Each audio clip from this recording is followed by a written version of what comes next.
Welcome to Southern Currensy TV. You're about to check out another episode. For interviews and anything related with Southern Currensy, you can check me out at www.southerncurrensy.com. You can also follow me at Twitter at S_CURRENSYENT. Check me out. Enjoy. What's the deal? Tune in to Southern Currensy TV, man. It's your boy Lester Roy, man. It's about to go down 2013. Alright, what's poppin', y'all? Behind the camera for today, it's your boy Currensy, Southern Currensy Entertainment in the house, bringing y'all another episode of Southern Currensy TV. We got that boy Lester Roy from the Swishahouse, OG member. Check him out on, the Day Hell Broke Loose, 1 and 2. He back on the scene, got a lot of special things coming up for 2013, and we just gonna get into this interview and we gonna make shit happen. So what's going on, Lester Roy? What's the deal, man? You know what I'm saying? I've been back to the biz. Some people think I quit. I ain't been on the scene a lot like I used to be, because, you know, I've been putting this music out for a minute. You know, like I say, Swishahouse OG, original member that started that movement back then, the Swishahouse, you know what I'm saying? With Archie Lee was there, you feel me? Me and Archie Lee was the first two really to just bring that name, and, you know, but we did some things. Slim Thug came and he made some things happen, but, you know, after the careers, when Swishahouse broke up, everybody went, you know, their own ways or whatever, but hey, I never stopped. I still love my craft. I got some special things, like I say, 2013, man, it's coming. You know what I'm saying? Alrighty. Alright, well let's go way back, man. So, you know, how was you know, childhood, just growing up before you actually got into the age where you actually, you know, transitioned into you know, making music? And when I first got on music, I was, you know, influenced, of course, by some of the greats, you know, but it was like seeing somebody act on TV and then turn around to him, spit some real hip hop to the tracks, and feel like he living your life, like he testifying for what you did. I got introduced, and I, you know, starting to love how that would influence me and influence other people. You know what I'm saying? Because hip hop and music is, you know, freestyle is the essence of hip hop. You know, when I was in the Swishahouse, that's what I came in doing. I was freestyling on the tracks. It was hip hop. You know what I'm saying? To the finest. We wasn't writing nothing down. We was off the head. You know, doing the thing. You know, like I say, man, Archie Lee, Lil Yo, Lil Mario, and, you know, Big Tiger, Big Pig. You know, guys, we have a lot of soldiers that was in there. Lil Run. You know what I'm saying? It was a whole bunch of us out there doing our thing. But like I say, as time passed, when we started breaking up and doing our own thing, we, you know, felt pain and felt how the game goes. Sometimes you want it a certain way and you ain't got it to sponsor it, and it make it kind of bad for you, but not really, because you still got that in your heart that you go and you deserve more. You can get it if you come on with it like you normally do. So we take advantage of that. We did that. You know what I'm saying? And like I say, we still kicking today, man. It ain't stopped. We just made some errors in the whole process, but like I say, that's a part of living. You live experience and you learn off of your experience, and you try to do better by that. You know what I'm talking about? Already, okay. Well, obviously you got love for your fam, man. You know, your family and everything that came in. What about like musical influences, like the, you know, the pioneers that came before you? Man, like I was saying, to be influenced by somebody who was into acting, then to find out that it was a real lyricist, murking every track. Tupac Shakur, man, hands down, the king of hip hop, nigga, you know what I'm saying? Mm-hmm. That's who influenced me. But out of age time, I get a chorus where it really is due. I don't know if they know. A lot of people heard Trinity God Cartel, Ice Water Slaughter, that first original member of Trinity. That was my influence, because I met Slaughter and he kind of put me on some shit to, well, if I get my lyrics right and put them down and come with it to a certain level. I was freestyling back then when I met him. He was pushing me to say I can make it if I just keep doing what I do. I got something in me, you know, he seen something. You know what I'm saying? But Tupac, okay, that's it, you know what I'm saying? Hands down, to me, out the South, You know what I'm saying? From the West Coast, had the South on Buck. He had the whole world on Buck. That was my biggest influence. You know what I'm saying? Absolutely. All right. You know, first song you ever wrote and recorded? Man, the first song I wrote, ooh, man. I was young, like I probably was in like the 6th or 7th grade, man. I wrote a song. I was in a Just Say No club. I was in a Just Say No club, man. Real talk. I wrote a song about just saying no to drugs. Don't do it. Already. All right, that's what's up, man. You know, those of us that have been following you over the years, you know, you obviously got you know, some collabs underneath your belt and stuff like that, working with even, you know, underground artists, bringing everybody up. I mean, you've seen how the music's been going. Is there anybody, you know, out there that you know, you would like to reach out to, you know, hopefully make a really nice collab? Really, I look at it like, man, if you want me on it, I'm kind of going for as much as I can mash, because I love to spit, you know what I'm saying? I love to do me, let people know that I ain't stopped, it's still in me, you know what I'm saying? I'm the OG of the Swishahouse, like you say, original member from the first movement, when that dope started in 1996, that's when Swishahouse really started, you know what I'm saying? The north side, DJ Screw was on the south side, with Kiki poking them, and you know what I'm saying, they was doing their thing when we at the north side. You know, like I say, it was me, Arthur, Slim, Lil Yo, Big Tiger, Big Pig, you know, J-Dog, you know what I'm saying, Boss Hog, you know, they was in the dope, tough back then. OG Run C, it was a lot of members like that was doing work. Brother Wood, you feel me? But we played that as a come as it went. We didn't expect a lot of things to happen as quick as it happened when we first got, you know, into that music like that with the house. And a lot of things click clack, and then we made some things shake. You know what I'm saying? But like I say, it's finna be some new stuff that I'm finna put up on it. We've been doing some work seriously in the studio. I never stopped. Like I say, I left Swishahouse in 2001. That's when I left. I got out of Swishahouse in 2001. I don't show no love, no hate toward Watts. You know, like I say, without Watts, I wouldn't have been getting heard on them tracks. So I ain't got no slugs at all. You feel me?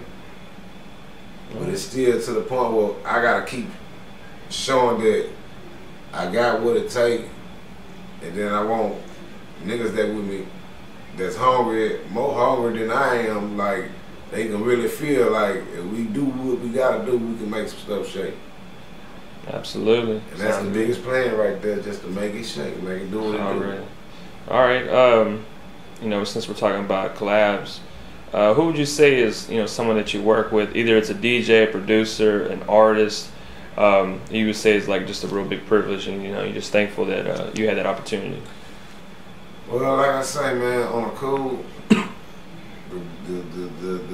my bro that I started in the Swishahouse with, Archie Lee, been a privilege to been working with him for day one, because we was attacking, and we was in attack mode when we first got in the game. We was attacking.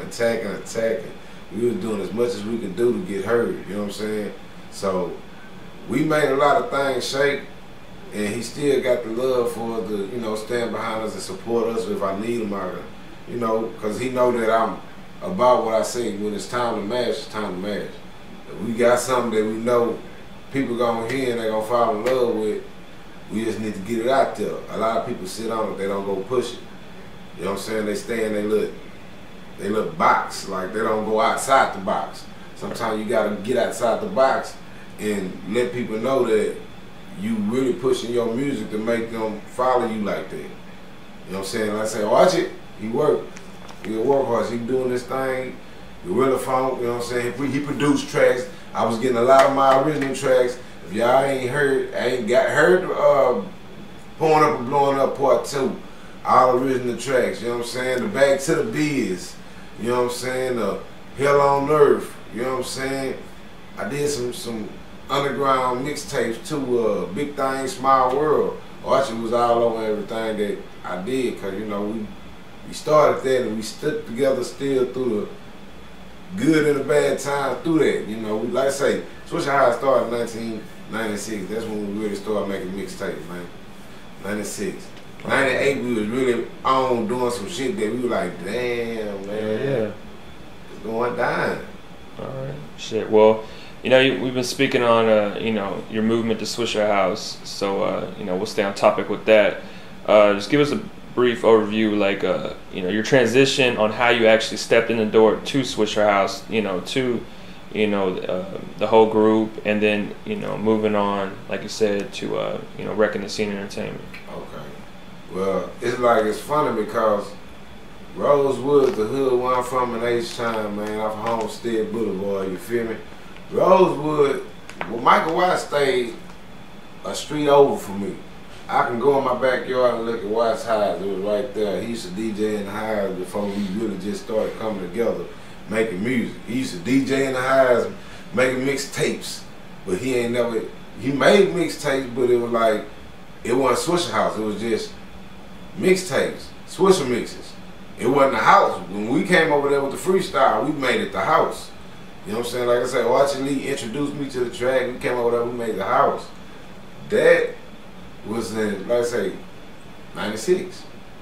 That's when we first started. Me and Archie came over there and did that. And me jumping in saying I'm the first artist in the Swishahouse, I had to put a twist on why I can say I'm the first artist.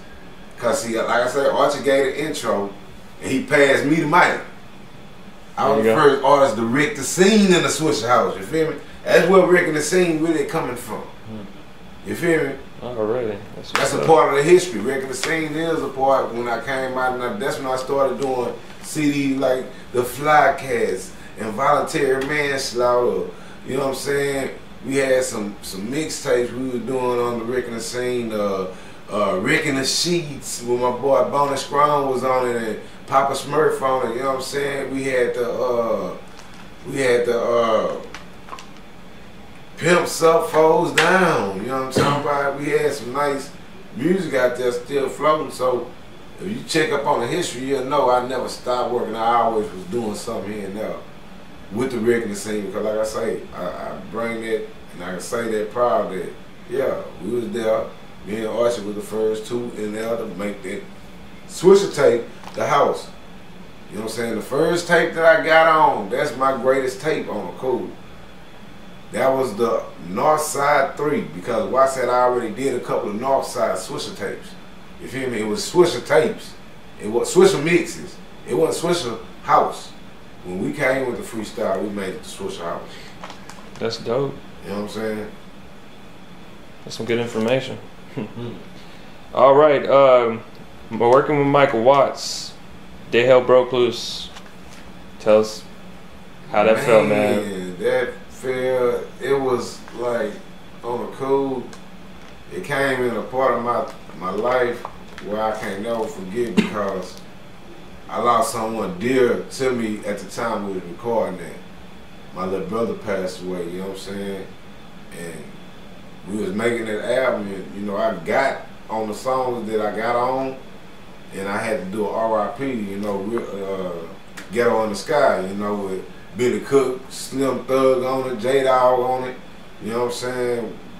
Yeah, just go online and check up on that, you know what I'm saying? But the album was real, and we did some moves that, you know, we didn't have nothing to say because we was just the artists at the time. We weren't making the legal choices and the decisions to make, you know, things happen. We just, our voice was just on the mic, just get in front of it and do your rapping. Don't worry about the business part, just rap. We didn't understand that back then. So we went in there and did what we did and made good music. We made a good album. But we didn't promote it right, and then we got, you know, Watts got burned on the end at the end. But he, you know, it was cool because we was on tour before that album. It's like we was doing our music so tough to where we was touring before the album even dropped. We was on tour with Master P, going city to city with Lil Wayne and the Hot Boys, and you know what I'm saying, and Yin Yang Twins was jumping back then. We was on some top, you know, performers that was making a lot of moves, and we was with them. You know what I'm saying? So it's like, hey, we done seen it, I done touched it. It's time that we, you know, bring it back to the light. Hell yeah. Favorite Swishahouse mixtape? The who? Favorite Swishahouse mixtape? Well, I love the man. I think my favorite mixtape, I would say Chop 'Em Up 2. You know what I'm saying? That was a lot of freestyle we put on that CD. That's why I like it, because like I say, hip hop to me, that's the essence of hip hop, is freestyle. When you can come off your head and just go in and do you showcase. Hey, I don't buy that.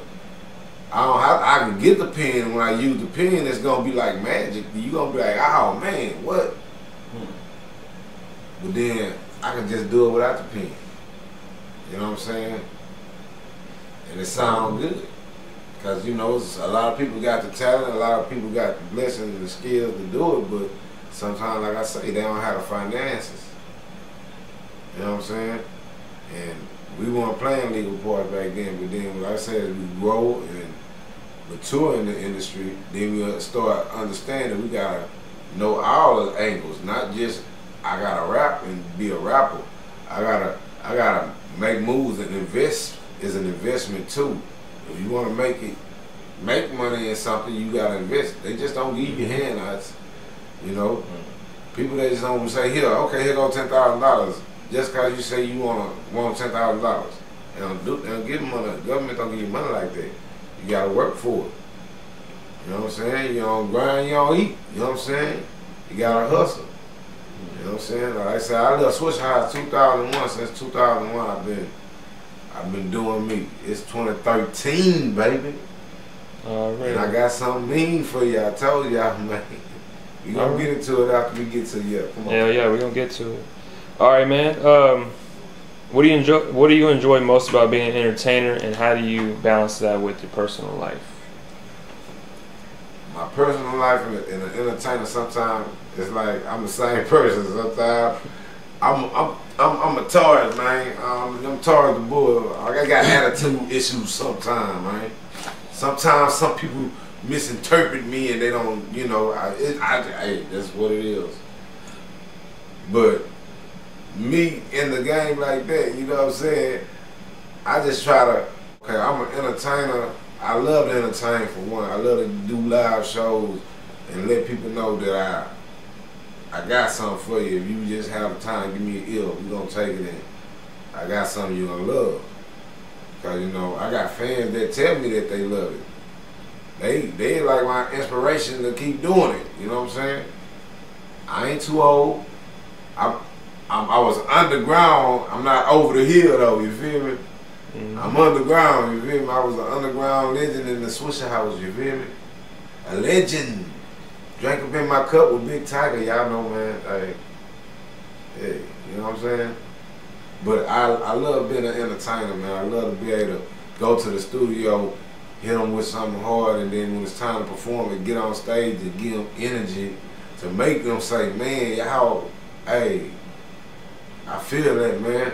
What, you know, what can I get it at? You know, like I said, I've been doing stuff. I got stuff on YouTube. Y'all go to Mr. Rick and the Scene on YouTube, and you can check out some of my videos. You know, a couple of them shot by Mr. Master Archie Lee. Like I say, Archie got us. That's why I say he is a good person to be with me, because he always try to look out for me. And you know, like I say, it's business. I gotta spend money with somebody. I spend it with my family. Ain't no problem. Cause I'm trying to make it be known that I ain't playing. But you know, I got a couple of videos. Archie shot the truth, and you know what I'm saying. I need foes, so y'all go check that out on YouTube.